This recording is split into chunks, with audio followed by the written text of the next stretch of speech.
करेक्शिवका में रूसी सेना का बड़ा अटैक हुआ है, बड़ा हमला हुआ है। रूसी आर्टिलरी ने विध्वंसक हमला किया है। रूस ने यूक्रेनी ठिकानों पर धावा बोला है। रूसी हमले का वीडियो भी सामने आ गया है।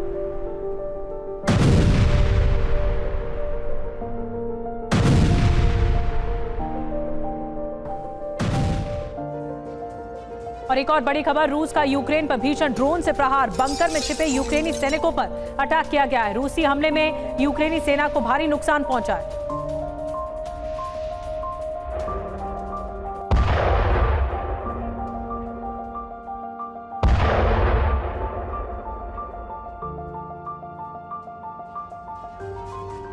और एक और बड़ी खबर, नेटो की रूस के साथ जंग की तैयारी। हंगरी के प्रधानमंत्री विक्टर ऑर्बन का दावा है यूक्रेन जंग में नेटो शामिल हो सकता है, नेटो सदस्य देश शामिल हो सकते हैं। पश्चिम नेटो रूस में सीधी जंग की आशंका है।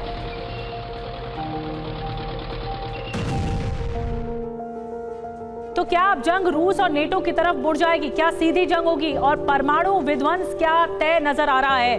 आपको बताते हैं कुछ डिटेल में जानकारी। नेटो की रूस से जंग, नेटो यूक्रेन जंग में सदस्य जो देश हैं वो भी जंग में कूद सकते हैं। और आपको ये जो दावा किया गया विक्टर ऑर्बन की तरफ से किया गया, हंगरी के प्रधानमंत्री, नेटो की रूस से जंग की तैयारी है, नेटो यूक्रेन जंग में सदस्य देशों को शामिल कर सकता है।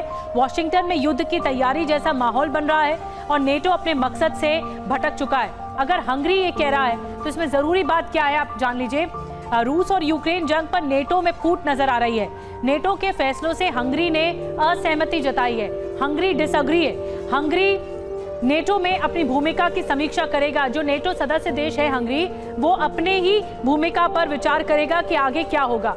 ईरान और रूस ने मिलकर ऐसा प्लान तैयार किया, आपको बता दें, जिससे इजराइल में तबाही का जलजला आ सकता है। और इस प्लान पर काम करने के लिए ईरानी प्रॉक्सी को कमान सौंपी है।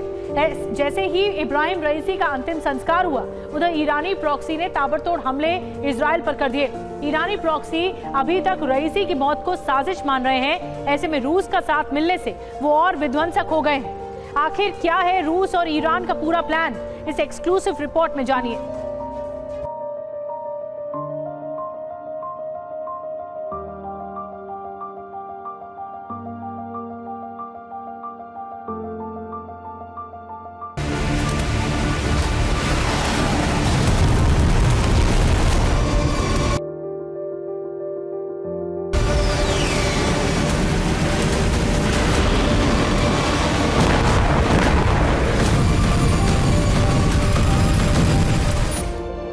ईरान के दिवंगत राष्ट्रपति इब्राहिम रईसी की अंतिम यात्रा निकली, जिसमें 30 लाख लोग शामिल हुए।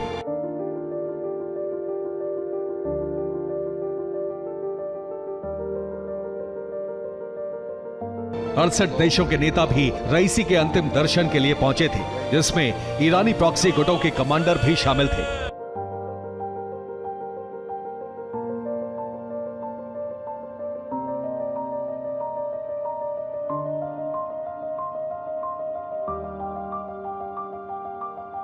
खुरासान प्रांत के मशहद शहर में रईसी का जन्म हुआ था। इसी शहर में उन्हें सुपुर्द खाक कर दिया गया।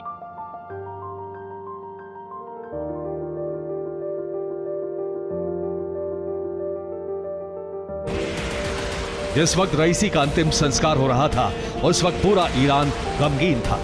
हजारों लाखों लोग अपने नेता को आखिरी विदाई देने पहुंचे थे। आंसुओं का सैलाब था। ठीक उसी वक्त अरब में एक बारूदी जलजला उठा, जिसका मंसूबा इजराइल में तबाही था। हूती, हमास, हिजबुल्लाह ने इजराइल पर एक साथ हमले किए, जिससे इजराइल दहल गया। लेकिन यह सिर्फ ट्रेलर था। अभी तो तबाही की पूरी पिक्चर बाकी है, क्योंकि एक दिन पहले तेहरान में हुई सीक्रेट मीटिंग में यह तय हो चुका है कि रईसी की मौत का बदला इजराइल से लिया जाएगा।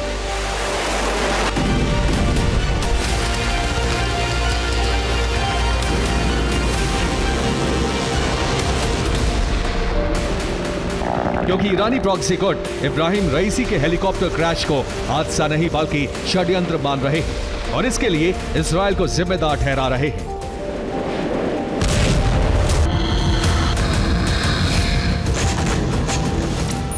कल के बाद एक बार फिर IRGC के कमांडर हुसैन सलामी के साथ ईरान के प्रॉक्सियों की मीटिंग हुई।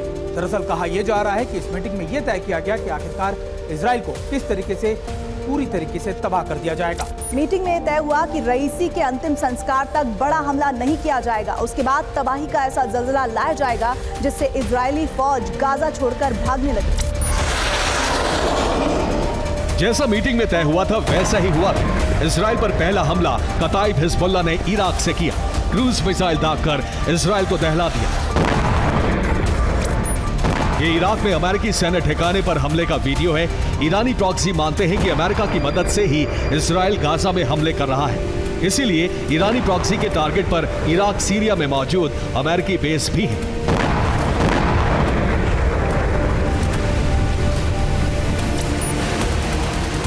इसके अलावा इजरायली शहरों पर रॉकेट भी दागे गए। इस वीडियो में देखिए कैसे एक साथ कई रॉकेट हमले इजरायल में तबाही मचाने के लिए इराक से छोड़े गए। इजराइल पर कुछ ही सेकंडों के अंदर सैकड़ों मिसाइलें दागी गई और एक बार फिर इजराइल जल उठा। दरअसल ये साफ करता है कि कैसे ईरान का प्रॉक्सी अभी भी इजराइल के खिलाफ जारी है। इजराइल ने दावा किया आयरन डोम ने सारे हमले नाकाम कर दिए, जबकि इजराइल के कई इलाकों से आई तबाही की तस्वीरों पर उसने कुछ नहीं कहा। ये वही तस्वीरें हैं जिसमें सैकड़ों रॉकेट इजराइल की तरफ आते दिखाई दे रहे हैं। हालांकि एक दो वीडियो ऐसे भी आए हैं जिसमें इजराइल के एयर डिफेंस ने कई रॉकेट को इंटरसेप्ट कर लिया।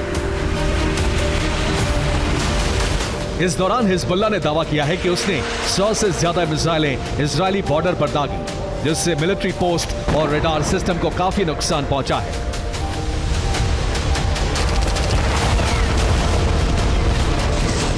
जबकि हूती के हमलों को लेकर लाल सागर में टास्क फोर्स ने हाई अलर्ट जारी कर दिया है, क्योंकि हूती लगातार पश्चिमी देशों के जहाजों को निशाना बना रहा है।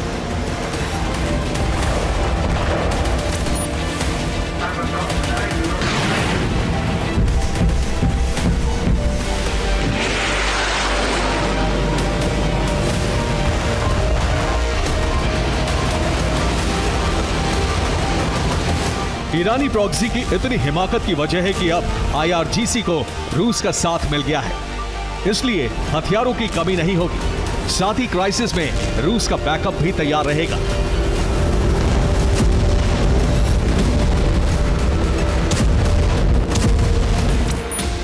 एक दिन पहले बहरीन के सुल्तान हमाद बिन ईसा मॉस्को पहुंच गए थे।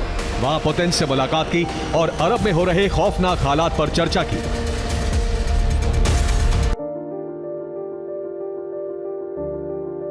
अब बहरीन ने रूस से अरब में स्थिति को काबू करने के लिए मदद मांगी है।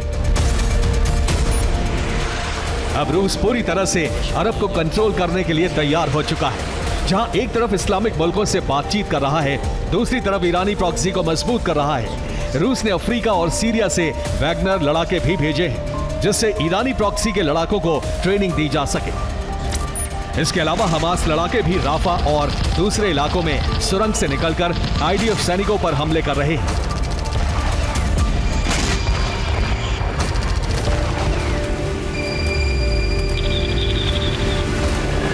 मोसाद के इनपुट से खुलासा हुआ है कि ईरान की सीक्रेट मीटिंग में इजराइल पर हमले के लिए जो प्लान बना है,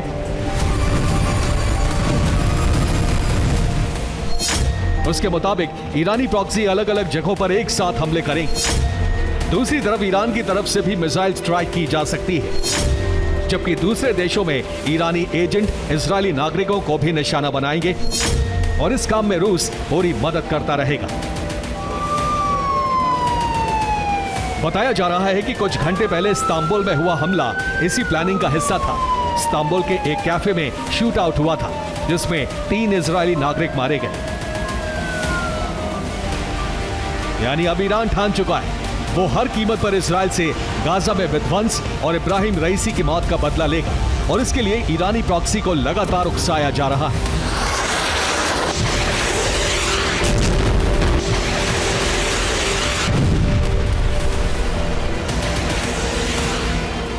ये हालात तब है जब अभी तक रईसी के हेलीकॉप्टर क्रैश में किसी साजिश के सबूत नहीं मिले।